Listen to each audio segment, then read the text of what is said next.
also pull into this center lane from a parking lot or a driveway and use it as a holding zone where you can wait until it's clear for you to safely merge into the flow of traffic to your right.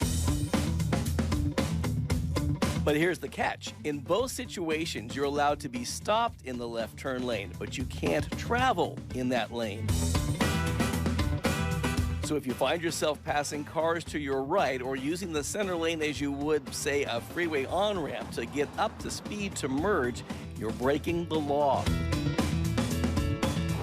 Keep in mind, this is one lane used by traffic coming from both directions. There's a huge potential for head-on collisions, which is why you can stop at it, but you can't drive in it.